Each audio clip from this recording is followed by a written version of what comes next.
You will make it through. The fitra is awake in you. With Quran and Sunnah by your side, here's a place where it will thrive. You will make it through. You will make it through. The fitra is awake in you. With Quran and Sunnah on his side, here's a place where it will thrive. You will make it through. With Quran and Sunnah on his side, here's a place where it will thrive. You will make it through. Okay, can everybody hear me before I start? I don't want to start until they can hear me on YouTube. Let me know. Yeah, we can hear you. Okay, good. Alhamdulillah. Okay, hold on. All right. Inna alhamdulillah wa salat wa salamullah wa rasulullah. I want to welcome everybody to the first class for today. This is our Aqidah class, and this is our class of, wait a minute, background. I forgot my background, guys. I got to put it up because I want everybody to buy the book. Hold on. There it is. Okay. That's it, right? Yeah. Okay. Oh, wait a minute. Okay. Yeah. This is our series of diluting Wal Bara. It's based on this book written by Sheikh Kareem Abu Zaid. It's part of the Correct Belief series. This is the third or the last book of the trilogy. And the book is $19.99. All the books are. They should be a part of everyone's library. We began this journey 3 years ago with the first book. It took us a whole year to go over the first book. Yeah, because that's when I had my surgery. That's how I can keep track, because I retired. Yeah, it's going on 3 years now since I retired. Yes. It took us a whole year to go over the first book, which is entitled Get to Know Your Lord. And that book took us through the meaning of the first part of the meaning of the Shahada, what it means to believe in Allah, what it means to believe in his angels, his prophets, the books of Allah. We went into detail about all of that. We spoke about how every prophet that Allah sent came with the same mission. What was the mission of all the prophets? Can anybody remember? What was the mission that every prophet came with? Can anybody remember? To worship Allah alone and to obey them as prophets. Exactly. That was the message that every prophet came with. And did all the prophets have the same type of laws? Were all their laws the same? Who can remember that? No, it wasn't. Exactly. Their laws were different. Even though the message was the same and the message that every prophet came with was clear, their laws were different. So we talked about that. Some of the prophets had books, some of them did not. Those prophets that did not have books, were they messengers or were they prophets? Or were they both? Can anybody remember that? They were both. Those that had I know those that didn't have books was prophets, and then the messengers too. So both. Okay, those who those who didn't, Walaikum Salam, Brother Abdullah. Those who didn't have books were just prophets. Those who did have books were messengers, or prophets and messengers. What was Adam? Was Adam a prophet or a messenger, or was he both? Okay. Go ahead, whoever that was. Was Adam a prophet or a messenger? A prophet. Yes, Adam alayhi salam was a prophet. What about David? Was David a prophet or a messenger? A prophet. Good job. David, alayhi salam, was a prophet. What about Ismail?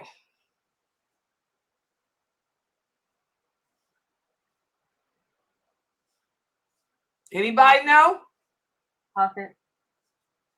No, Ismail was a prophet and a messenger. He was both. But what book did Ismail come with? We don't know. So I want you guys, we talked about that. That's why I'm going to do that this is one of them reasons why I'm asking these questions for a reason. Because a couple of the students here emailed me and they said, Sister Laila, once we finish this book, what will we do? We're going to start it all over again. Oh, yeah. Akida. That's why I'm telling you, you need to buy all 3 of these books. Because when I complete this, I'm going right back to book 1. And we're going to start all over again. Because this is a lot of information that a lot of you have not retained. Your whole life as a Muslim, even myself, is going to be spent reaffirming La ilaha illallah Muhammadur Rasulullah. Because if your aqidah, if your belief system is not correct, none of your deeds are accepted. You ain't going to paradise. Does everybody understand that? It doesn't matter how much Arabic you speak. It doesn't matter how much prayers you've done. It doesn't matter how nice you are and how much the people love you. If your aqidah, if you don't believe La ilaha illallah the way Allah commanded to believe it, if your understanding of the decree, for example, if your understanding of the qadr of Allah contradicts the understanding that those companions had, you're not even a Muslim. Did y'all know that? Everything we do is we're supposed to practice this religion with the understanding that those companions had, guys, the originals. If our understanding about Allah, about his prophet, about the prayers, about the qadr of Allah, about paradise, about hell, if our understanding is not on point with theirs, you're not a Muslim. And you can forget about going to paradise.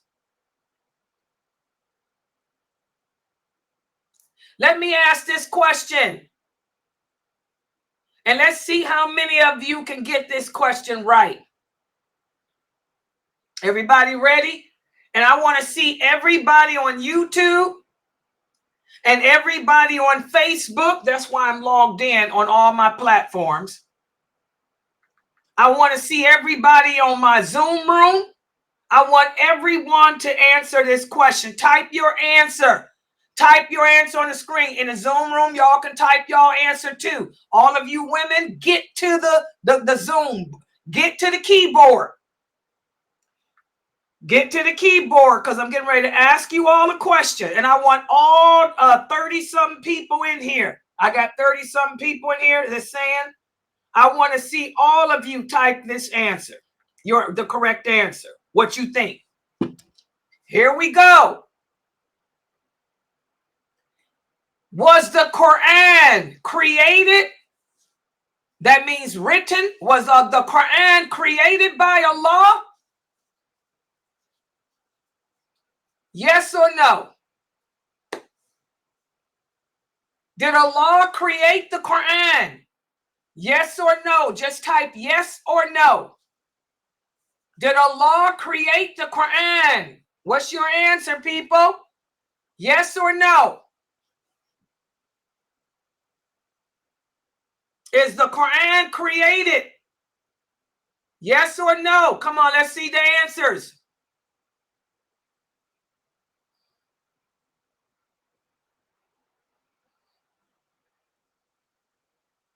Sister Sakina, is the Quran created?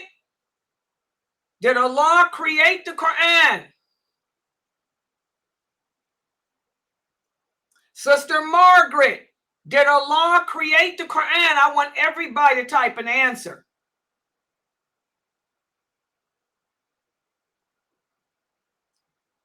See how we're getting different answers here.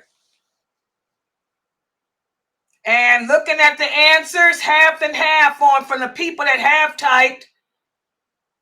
Half and half. Half of you say yes, it's created, and the other half says no. Pamela, type your answer. Is the Quran created? Did Allah create the Quran?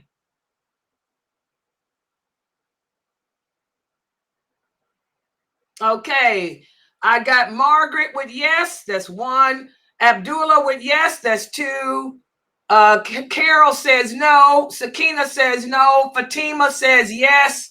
Jabril says no. Read them off, somebody in the Zoom room. Somebody read the person's name and answer off to me.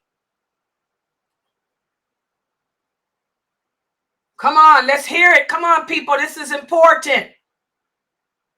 Pharaoh says yes. Good job, Pharaoh. Who else? Come on, read my Zoom answers off. Do I have to get another computer going? Hold on. I got it. So just the person's name and answer. That's it. Habiba, yes. Nisha, yes. Dahira, yes. Shamika, yes. Precious, yes. Nina, no. Awa, no. Norto, no. Fatima, no. Okay. As you guys can see, most of the people said yes. Zahara said yes too. Okay. Ibrahim is saying yes too. Okay, good job, Ibrahim. Let's see who else is typing. This is my other people coming in. Hey, Pamela, I don't need no story. Yes or no? Did Allah create? I didn't ask about the... Oh, hold on, Pamela. Sister Pamela, I know you just joined. I didn't ask how the message came to the prophet. I want to know, did Allah create the Quran? Yes or no, sweetheart?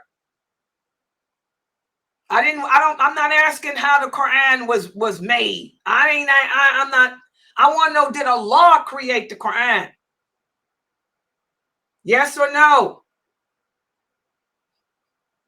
This ain't got nothing to do with Jabril. Jabril ain't or are you saying that Jabril created it? Are you saying that Jabril created the Quran? That's what I'm saying. Yes or no? Don't add to it. Don't take away. Okay, she said yes. That's why I said don't hide behind stories. This is what we do. A lot of us as Muslims, when we're confused about something, when we don't know the correct answer, we try to talk about what we do know. But if you're a true person of knowledge, such as myself, I ain't saying that I'm nobody that know all this, that, and the other, but I always tell y'all, I don't know how to cook. My grandkids won't even eat my food, but I'm trying. Okay? I don't know how to sew. Oh, no. I took sewing class. I took home ec. And by the way, when I was in the 7th grade, back in the 70s, I took home economics and I failed. That's the only class I failed. Home economics. I can't sew. I can't cook. Don't ask me about no babies, because I get nervous if they cry. I don't know nothing about nothing, but I do know my religion. The only thing I do know is my religion. I know La ilaha illallah Muhammadur Rasul. That's all I know. But a lot of people, if they don't know the answer, they'll try to, skeet around it. Skid around the answer, skid around, because they don't know it. Most of you said the answer is yes, that Allah created the Quran. Guess what, guys? This is wrong. This is a lie. Anybody who believes that the Quran is created, you're not a Muslim. Y'all see how important Aqidah is? If you all were to die believing that the Quran is a creation of Allah, you will die in a state of disbelief. What does that mean?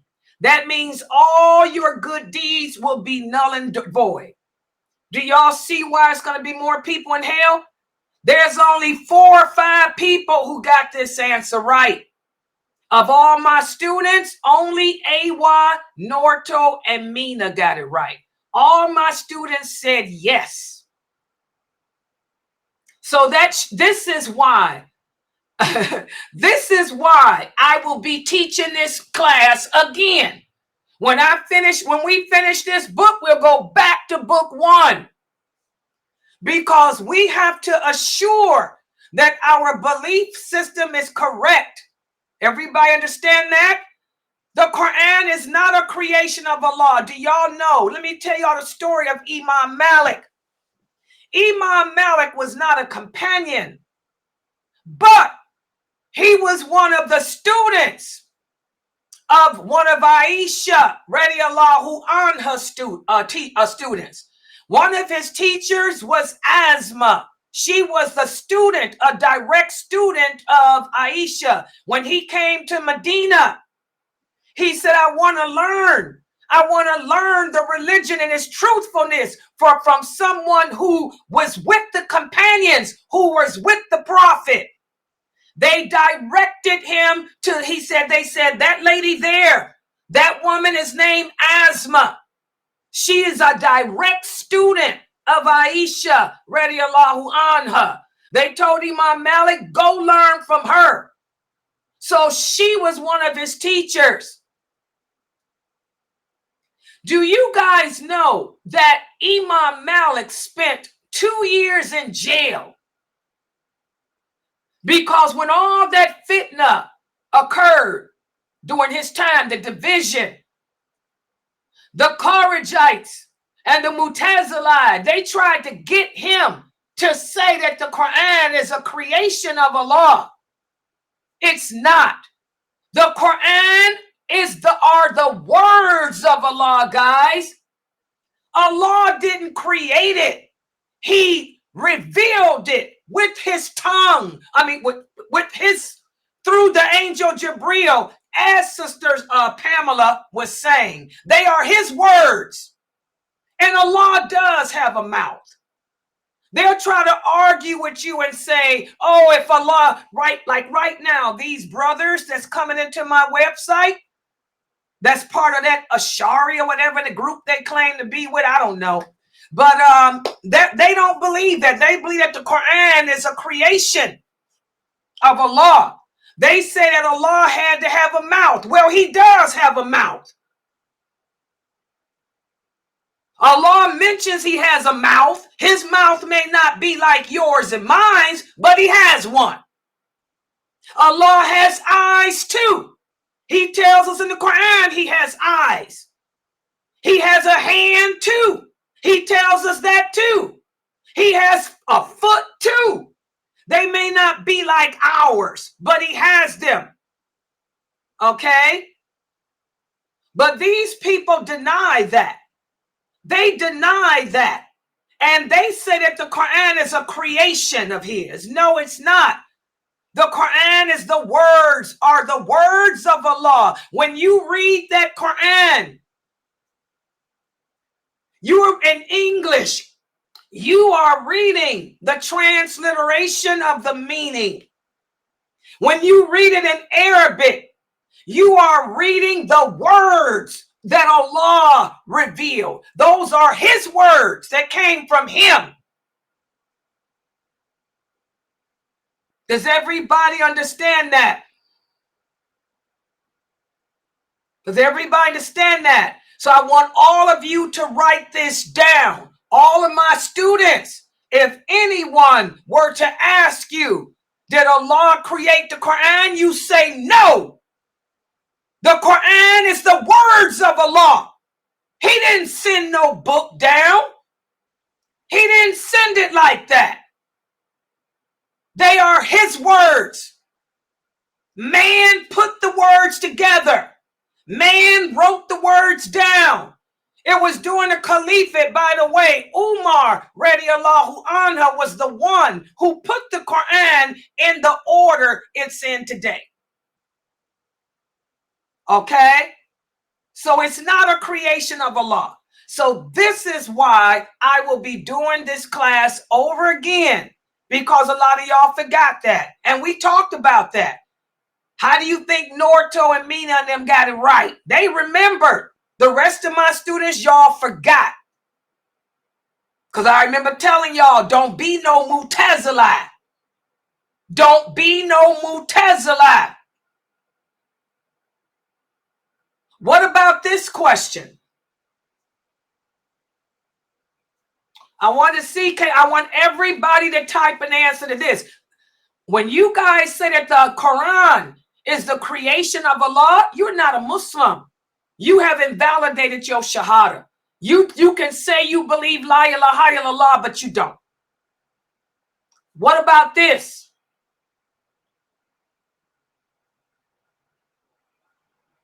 Can you change your decree? Can man change his decree? Yes or no?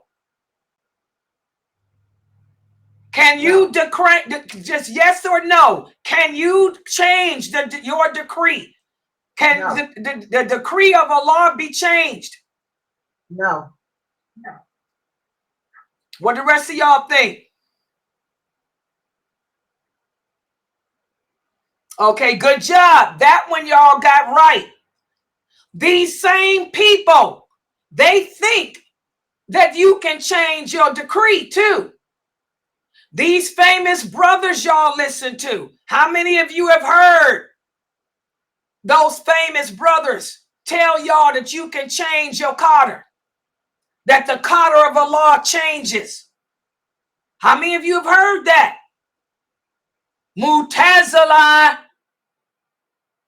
Anyone that thinks that he or she can change the decree of Allah, you have invalidated your belief in him. Just like this, how many of you believe that we create our own evil? How many of you believe that man creates his own evil? Whatever bad happens to me is because I made it happen. How many of you believe that? Do you believe that man can make his own bad happen? Y'all believe that? Anyone who does, that's another thing. You have invalidated your shahada. The Muslims today are messed up. Our belief system. And you will find these brothers and sisters that can recite the Quran, they have beautiful tajweed. They'll get on here, Allah subhanahu wa ta'ala, Allah says, Alhamdulillah rabbil alameen, ar-Rahman, and subhanallah, all of that Arabic. Then they'll turn around and tell you Allah created the Quran. Then they'll tell you that Allah doesn't have a mouth. Then they'll tell you Allah doesn't have a hand. Then they'll tell you that you can change your decree. Your decree can change every day if you allow it. Oh yeah. All them good deeds, null and void. So everything is aqeedah.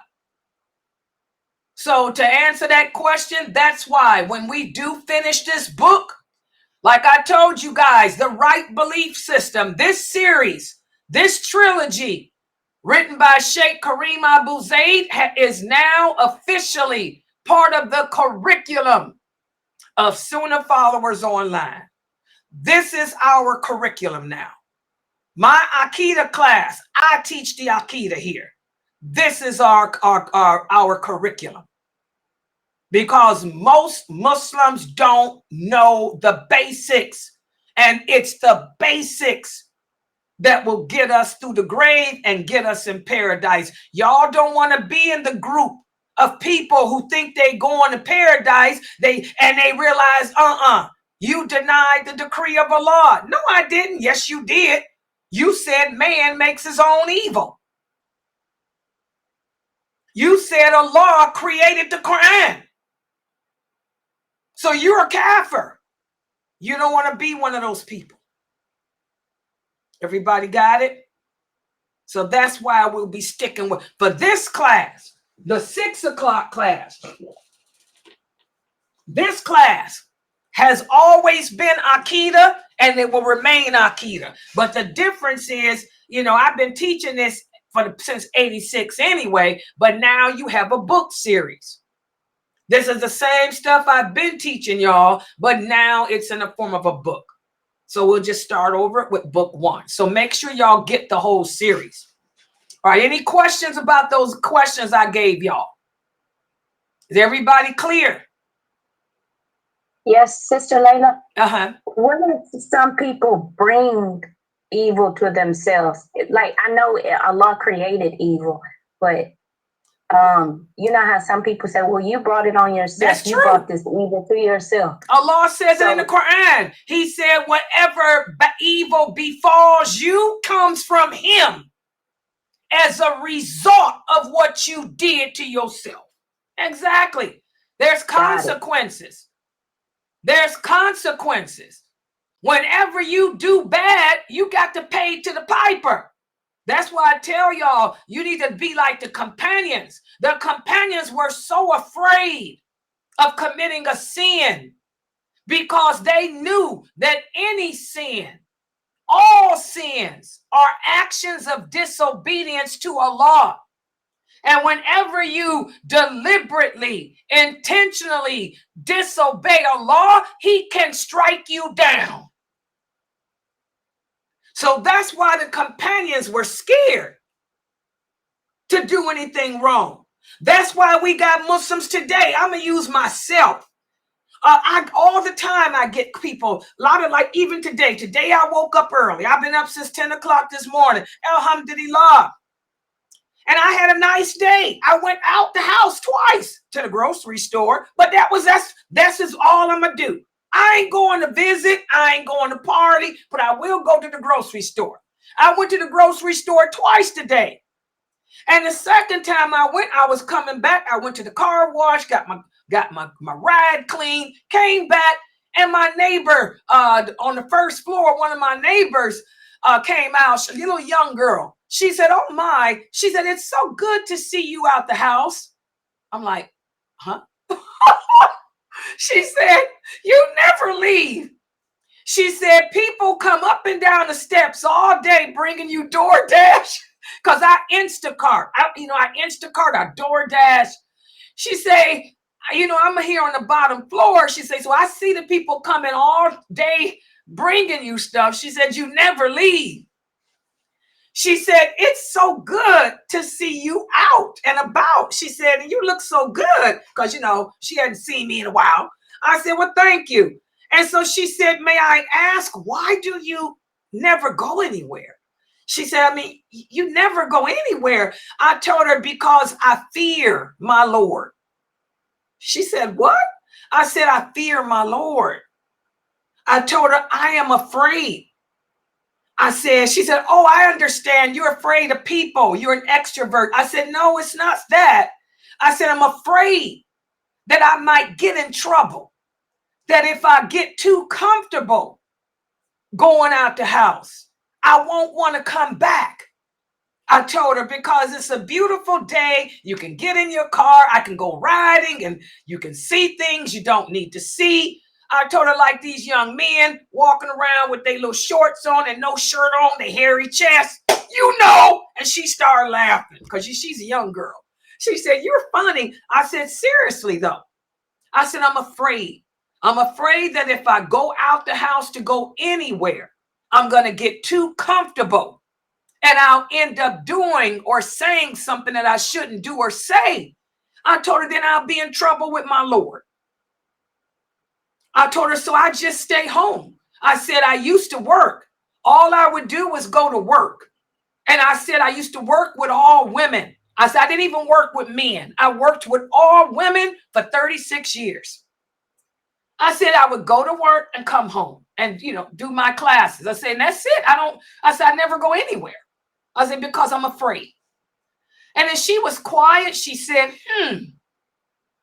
She said, I guess I can understand that. And then she said, you're a good lady. You know that? I said, thank you. And you're a nice young lady too. And she helped me bring my little groceries and up the steps.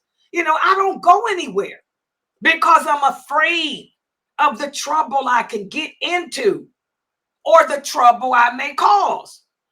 Okay, so y'all know I ain't gonna put up with no crump stuff. Anybody try to crump me, I'm gonna crump them back. So I don't need to deal with that drama. Okay. And I got a problem. For some reason, every time I leave the house, I attract young men. And it's a fact. My granddaughter will tell you.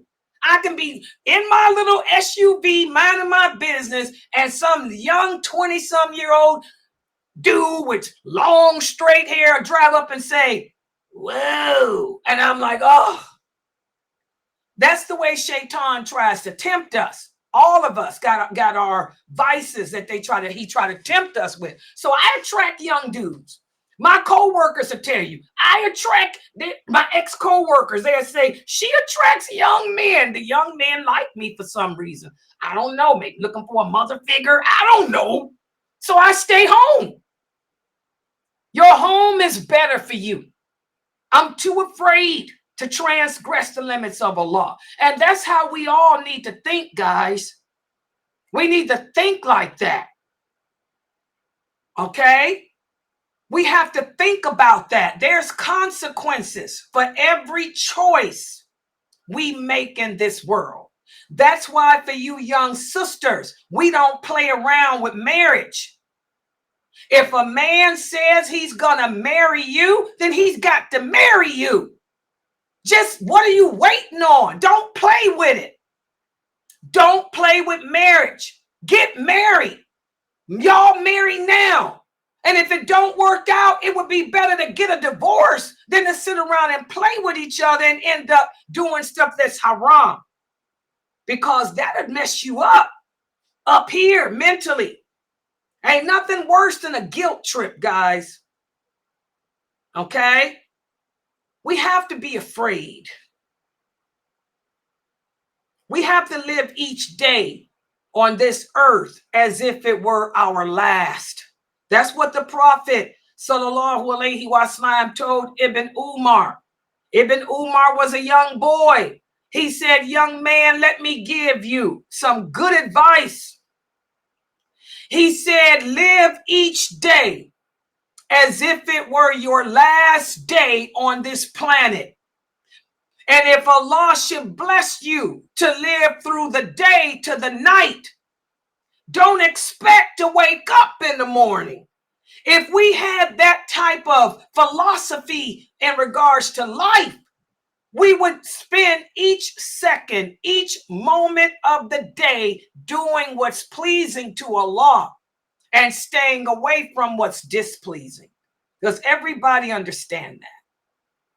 So that's why I'm telling you guys, especially you sisters, y'all got to be careful. The life of this world will pull you in, even on this internet.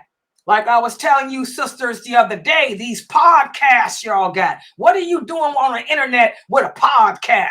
You ain't teaching Islam. You ain't even qualified to even speak about Islam. Like we just shown, most people think that the Quran was created. We need to work on learning our religion, spend our free time seeking the true knowledge and understanding of the deen, and do what's pleasing to Allah, not what's pleasing to the people of this dunya.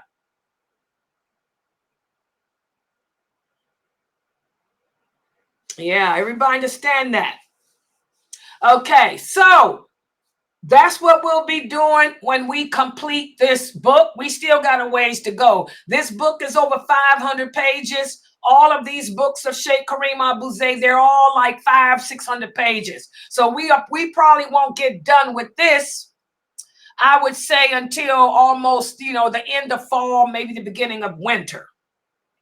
But when we do finish it, we'll go back to Get to Know Your Lord.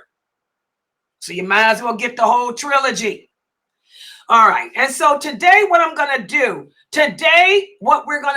I posted it up. I hope you guys read the pages. We'll be covering pages 250. Yeah, 250 to 253. We're going to complete this chapter that we've been going over all week about how to behave and deal with the challenges of the internet. Allah has given us knowledge of this technology that allows us, like, to do what we're doing right now. We're connecting. Muslims are connecting with each other around the world from behind their screens. The knowledge is here. The internet exposes us to the knowledge, but the problem is you're going to have to learn how to decipher the true knowledge from that knowledge which is false. And I've given you guys signs to look for. Okay? And once you do find a person that is teaching the true knowledge, with the understanding of those companions, not the understanding of a madhab, not the understanding of an imam, not the understanding of a sheikh, with the understanding of those original companions, you cling to that person and you stay with that person and you learn from that person, because when that person dies, all of their knowledge goes with them. And it's hard to find a person that's going to do what that person did. Everybody understand that? So that's one of the greatest challenges here on this internet. And also we talked about cyberbullying. When you do come upon the people who are teaching the truth, there's always going to be the allies of Shaitan involved, trying to tear you away from them. The awliya, the allies of Shaitan, will join your streams, join your chat rooms, and try to cause fitna, to try to pull the people back to where they used to be. That's a big challenge. And so today we're going to speak about how to best deal with all these challenges. This is how Sheikh Kareem ends this chapter. So let me put the PowerPoint up on the screen. Okay. Give me a second. Yeah, there. I'm going to cut this off. All right, y'all, go to the Zoom people first. Hold on. I forgot about y'all in here for a minute because I was streaming yesterday using my stream. Okay, hold on. So I got to go back to this. Yeah, put it on the big screen TV for the kids too, guys, so they can see and enjoy the PowerPoint. And also don't forget to take, look at this. Take screenshots at the beginning of every month. You have to do this. Take screenshots of everything for the kids here. Okay, now let me open it up for y'all. Uh-oh. Yes, somebody's typing me. Yes, the Q&A. By the way, guys, don't forget the Ask Sister Laila live show. My Q&A is at 9 p.m. You got questions? Yes, bring them on, brother. Okay, he's asking, can he bring his questions? Oh, yes. Any questions at 9 p.m., inshallah. Okay, everybody look at my screen. You should be able to see the PowerPoint. Did I share it? No, I didn't. Hold on. See, I was answering you and I didn't share the screen. Okay, hold on. PowerPoint, how to apply. This is it. How to apply Wal Bara. Yeah, there it is. Okay. Oh, something happened. It made me lose my PowerPoint. Okay, there it is. This is Zoom, guys. Zoom is giving me a hard time. Okay. All right, here we go. Okay, tonight we'll be finishing up this chapter. We're covering pages 250 to 253. And we're going to speak about how to deal with the challenges of the internet. And the way to deal with the challenges of the internet is by applying Wal Bara. Wala meaning allegiance and disassociation for better. You attach, in other words, it's all about attaching to those websites that are authentic, those websites, those groups that are bringing you the authentic information, free of any doubt, free of any confusion. And disassociating from those chat rooms and groups that are confusing. I was looking at a lot of you. There's a lot of groups on Facebook. How many of you belong to a bunch of groups where the people are not scholars, but they call themselves answering questions about Islam? This is a big sin. Why are you people a part of those groups? You should not be a part of groups where anybody can come in and issue fatwa. This is wrong. So we're going to have to learn how to disassociate from anything that opposes allegiance to Allah, allegiance to the Prophet, allegiance to this religion. There's a lot of Muslims that become confused by social media because of the information presented there. And many of them apostate, or many of them may have been upon the correct belief system, but watching and listening and following you and the stuff you post, they apostate, or they go to a different belief system. Instead of being upon Quran wa Sunnah, now they're Sufi. We have to be very careful of this. So how do we apply allegiance and disassociation? Well, let's see what Kareem Abu Zaid says here. He starts off by saying, in this digital age, allegiance and disassociation, if we implement them, they can guide us. They can help us to navigate through the complexities of the online world and still hold firm to our Islamic values.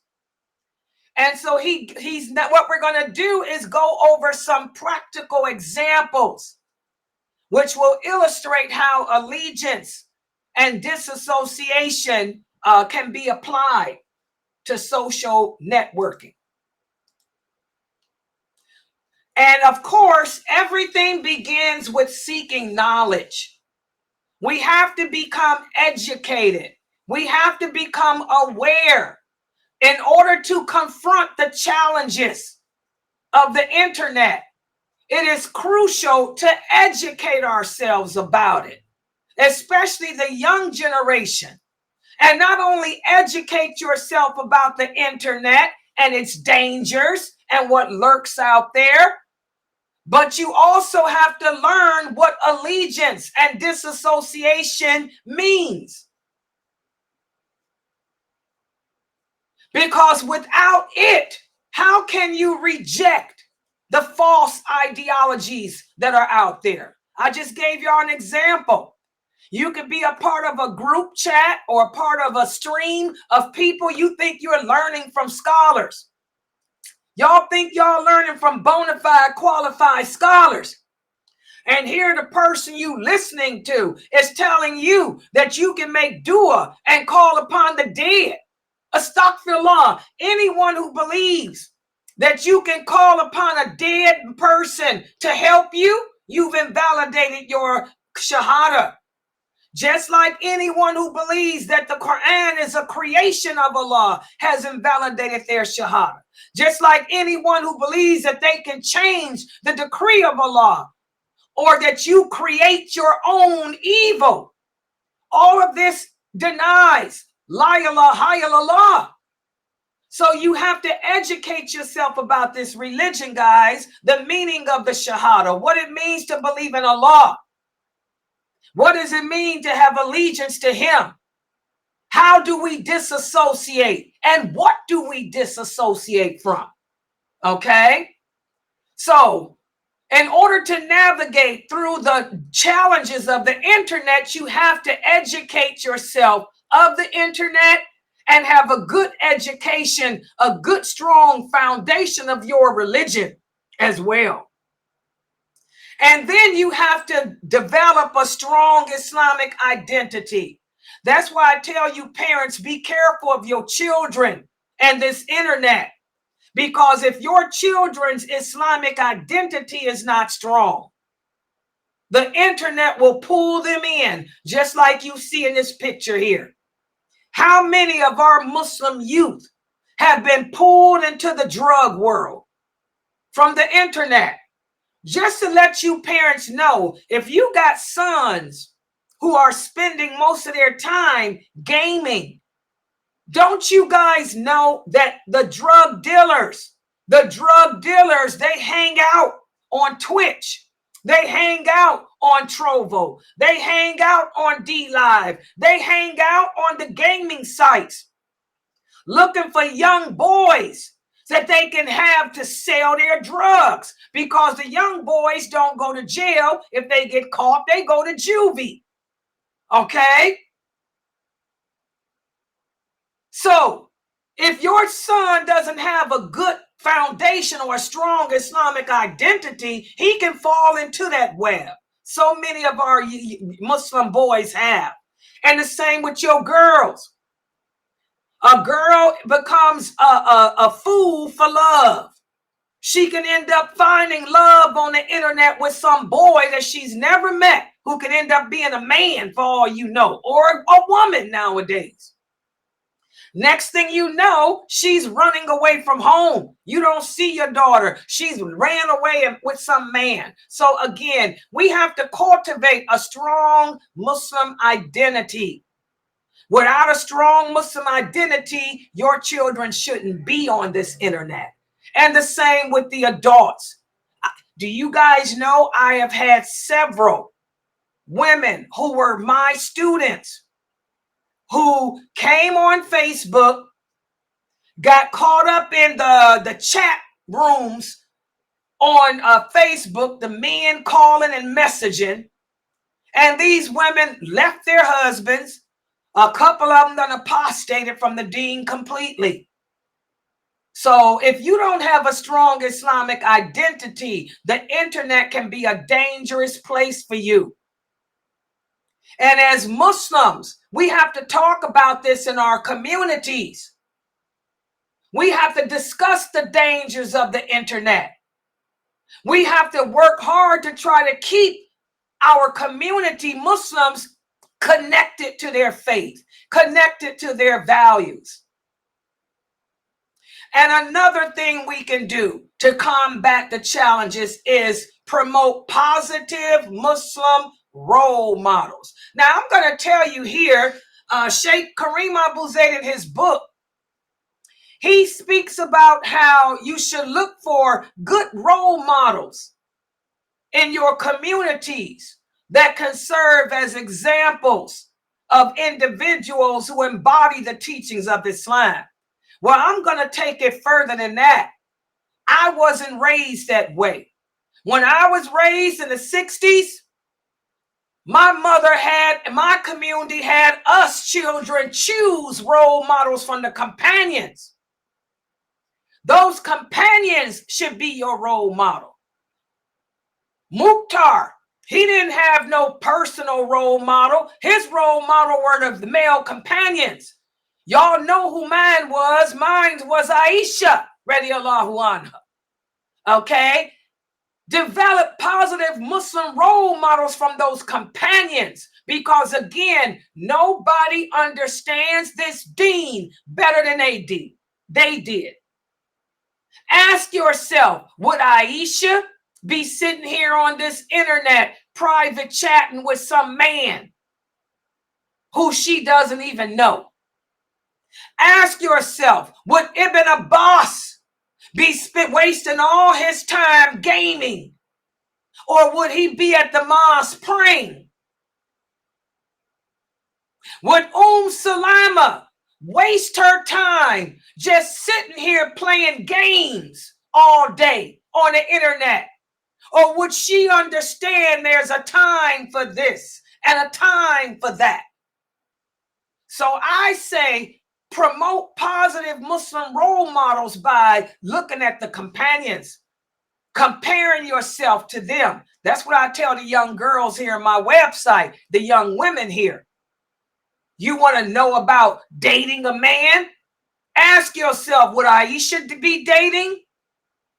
What would Aisha say if she knew that you were going to a MSA conference and you had on all that perfume, all that makeup, and those beautiful abayas with your breasts out, emphasizing your breasts? By the way, you Muslim women got to stop buying those. Those abayas are all over the internet with your breast showing, with a waistband. A woman can't wear belts like that, guys. As Muslim women, it's haram for us to wear belts because a belt emphasizes the shape of your body. Now, if it's a girdle, that's different because a girdle is underneath your clothing. Aisha radiallahu anha and the female companions, they wore girdles underneath their abayas, underneath their shifts. They did not take a girdle and tie it around their waist. And evidently, this is the new fashion. And you Muslim women are buying these abayas that show your shape. Astaghfirullah. Ask yourself, what would Aisha say? What would Salama say to you? What would Hafsa say? What would Kaula say? She was a warrior. And even she didn't roll like that with no belts on. And she wielded a sword. She wielded a bow and arrow, but she didn't have no belts on. What would she say to you? Okay? So the positive role model should be those companions. Okay? Also, we need to do critical analysis. The internet provides vast information, including a lot of misinformation. In fact, guys, 90%, I repeat, 90%, I repeat, 90% of the information on the internet is not correct. When you type anything about Islam, it's going to automatically take you to alislam.org. Alislam.org is owned by the Twelvers. That's a Shiite website. And that's why a lot of you are misinformed about a lot of things because you're Googling information instead of learning from a teacher. Don't use Google because Google will take you to the Shiite websites for their information. So we have to do critical analysis of what we find, what we read. Okay? And of course, everything should be weighed against the Quran and the Sunnah. If there's something that you're unsure about, a hadith that you come upon, or some words about Islam that you come upon that you've never heard before, ask the people of knowledge. My students always ask me, alhamdulillah. Even myself, when I come upon something that I ain't never heard of, I don't have a problem calling Sheikh Morsi. I'll even call Dr. Jamali like I did last week when I did the class on breaking down the names of Allah. I knew that because I don't speak Arabic fluently, but I do know enough Fusha. I do know enough Fusha where I can recognize that something is not right. In order to be a daya, a person of knowledge, you got to know some of that Fusha. So with the name that we did last week, I knew that that meaning was not correct. So I called Jamali. I said, Jamali, what is the meaning of this name in English? How would you break it down? Because I know this meaning is not correct. And sure enough, it wasn't. So if you come upon something that is doubtful, ask the people of knowledge. Don't sit there and think that you can figure it out on your own. And don't use Google, because Google automatically goes to the Shiites. They paid the money for that. The Shiites own the internet. Who is Sheikh Google? Sheikh Google are the Shiites. Just like the Shiites are the ones that invented those Adhan callers. Did y'all know that? Those pro-Adhan callers, why do y'all think the times are messed up? Because the Shiites don't pray the same time we do. So that's why the times for Fajr and Maghrib are off. That's why I don't use those Adhan callers, period. I know how to look at the sky. My people on my father's side were come from the desert. I'm a desert girl. I get teased by my DNA cousins. They always say, Layla, you are a true desert girl because you love dates, you love camels, you love sheep, and you still look up at the sky. My DNA cousin, even Dr. Assam teased me with that. You are a desert woman. Even Dramalia tell me that. Okay? But for those of you who don't know, those Adhan called, those Salat timers are created by the Shiites. They got the market on the internet. So be careful. Any information you come upon, you better ask the people of knowledge. Don't use the internet for that.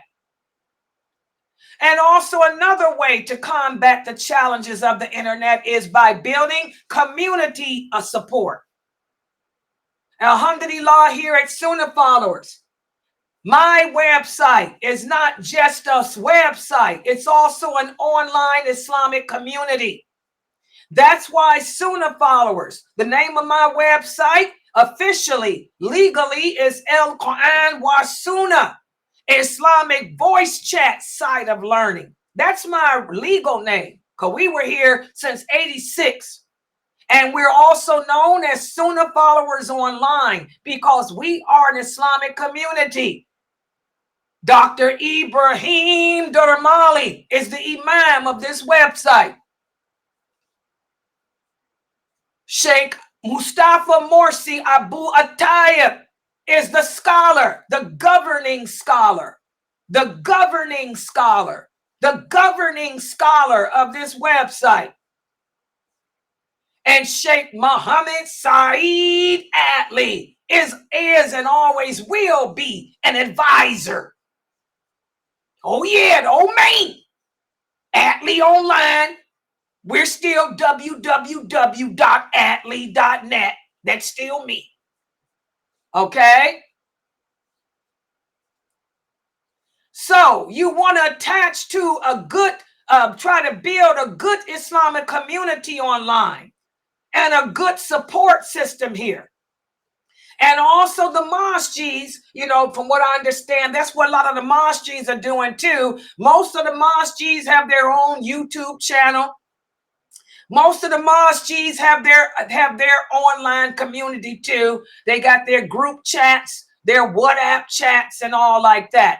Doing that can help provide encouragement and support, and it can also promote unity and solidarity as well. Okay?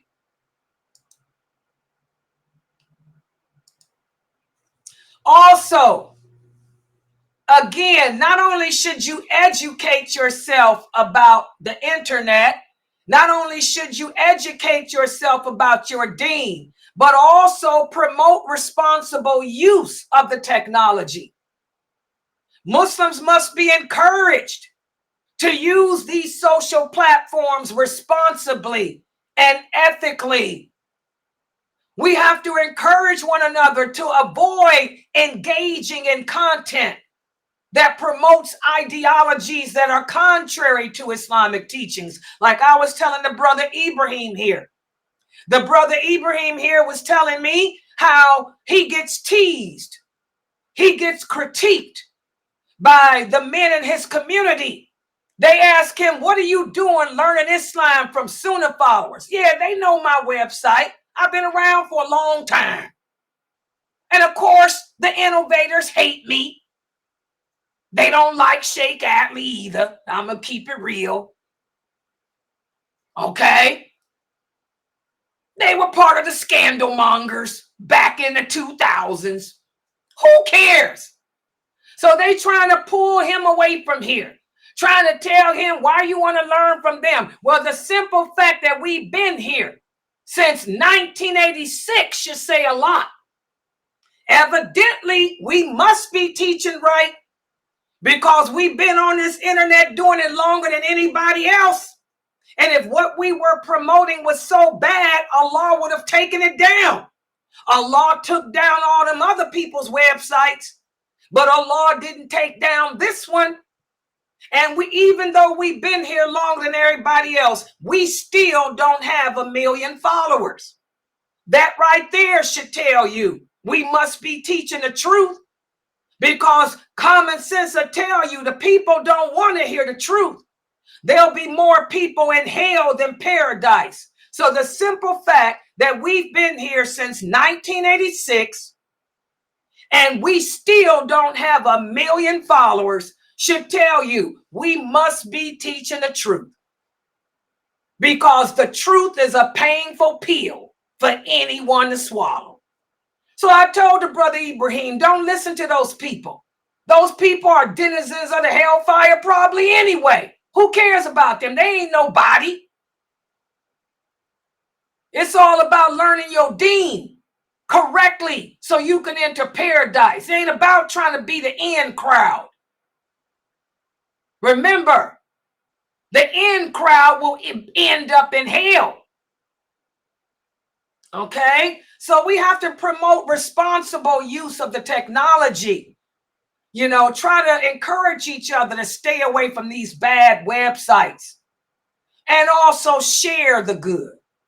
You know, don't let the people scare you. In other words, you might post up a video from my website. The truth hurts. Nobody wants to hear the truth. So the people in your group, oh, take that out of here. I don't like her. That's your problem. The fact that you don't like her is a good thing. I would type back to them people, the fact that you don't like her must mean she's saying the truth. So I'm definitely going to keep her up in here. That'll make them shut up and sit down. Subhanallah. Okay? Advocate for the Muslim interest, guys. Don't let the people intimidate you on this internet. Don't let the people cause you to question what you know to be true. Remember, certainty of faith. In order to make it to paradise, you got to have certainty of faith. Without certainty of faith, you will always fall victim to Shaitan and his denizens. And also emphasize unity and solidarity. When you come upon an Islamic community on the internet and they're bad-mouthing other people, or you see a post, you post up something, a video from my website, for example, and they critique it, you know, emphasize how we're supposed to be united. Emphasize how we're all supposed to be one.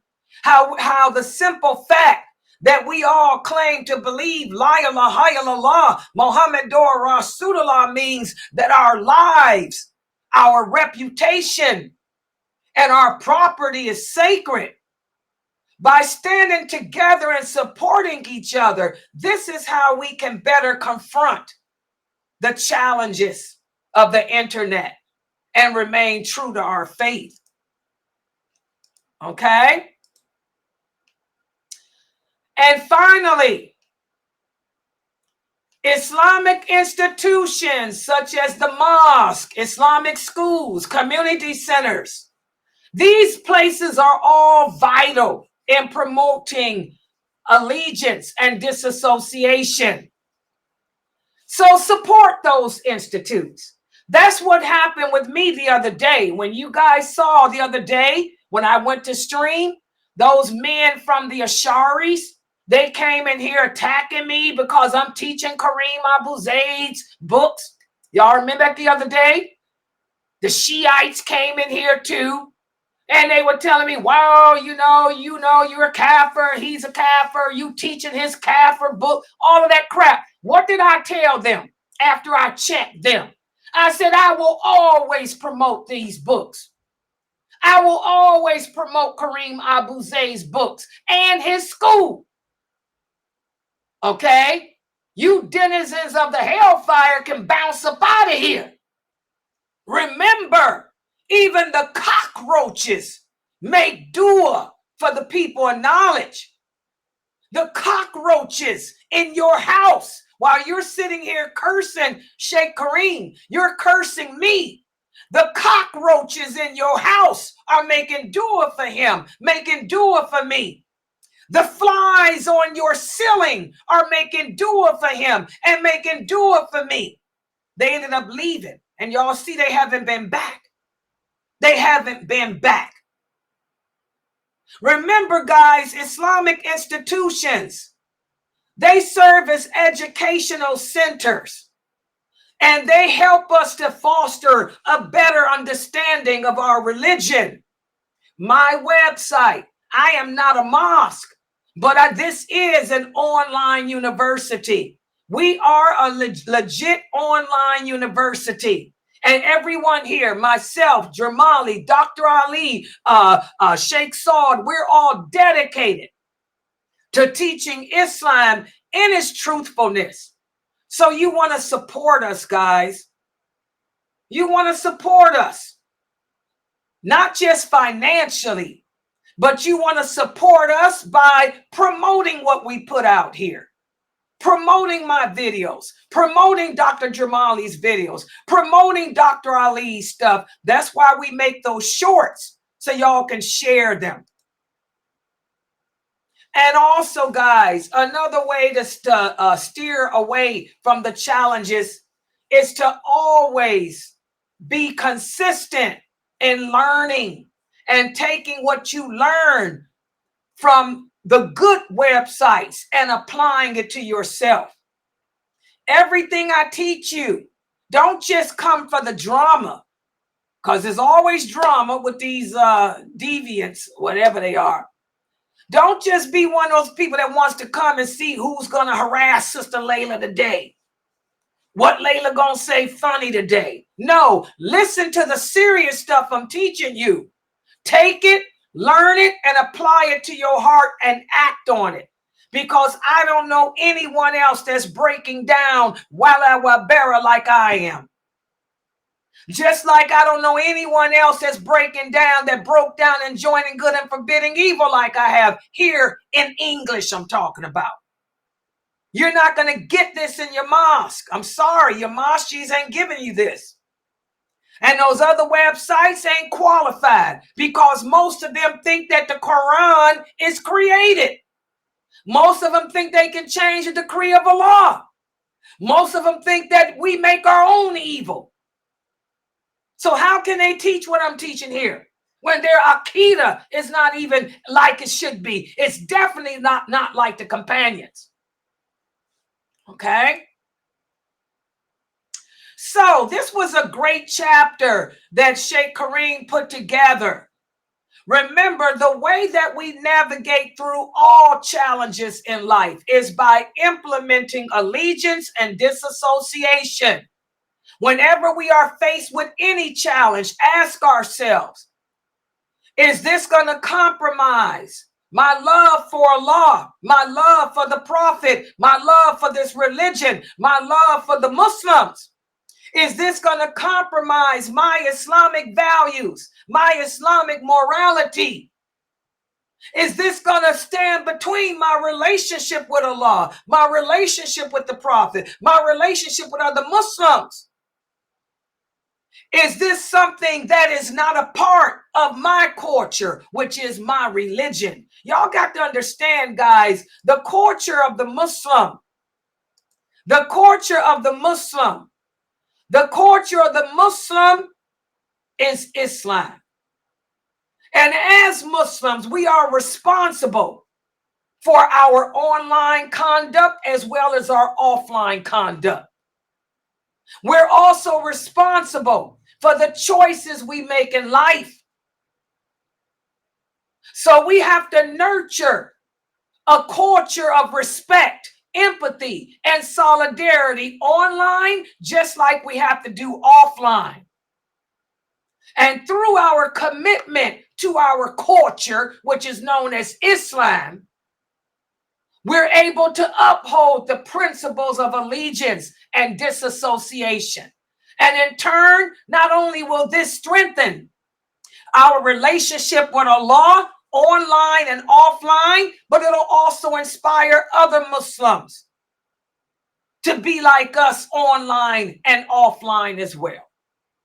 So alhamdulillah, this was one of my favorite chapters in this book. And I know I've been saying that a lot lately because it seemed like all these last 3 chapters we've been covering, all 3 of them are right on time because Sheikh Kareem's been speaking about this internet.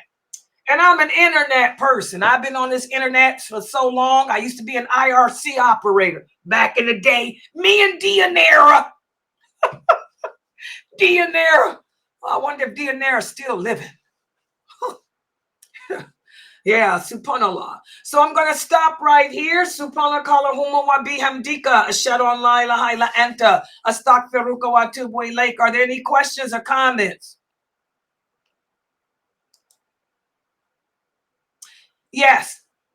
Okay. Yeah, right. The brother, you know, you asked me. Yes, exactly. My my Q&A is at 9 p.m. Eastern Standard Time. EST. Which is 1 hour. Yeah, that's 1 hour from now, bro. Yeah, 1 hour from now, inshallah. And by the way, guys, please support this dawah effort. I meant to talk about it. Let's talk about it. You know, hashtag talk about it, support. You know, subhanallah, this is the first of the month. And we were in the hole yesterday. A couple of sisters sent us some donations. May Allah bless you, know who you are, and got us out the hole. But don't forget on the 1st, this streaming bill is supposed to be due. Okay. What is that? $300? And then we got other software bills due too on the 1st. Please support us, guys. Remember, we're not a masjid, but we are a non-profit organization. We are a 501(c)(3). And what is this thing doing up here? Yeah, we are a 501(c)(3) non-profit organization. You can donate using Zelle by go to Laila@SunnahFollowers.net, or you can go to PayPal, or you can simply scan the QR code. Please support us. We need your donations. Okay. No questions? Okay, I'm going to log off for right now. I'll be back in 1 hour with the Q&A. Please make sure you guys are here with any questions you may have. Subhanaka Allahumma wa bihamdika ashhadu an la ilaha illa anta astaghfiruka wa atubu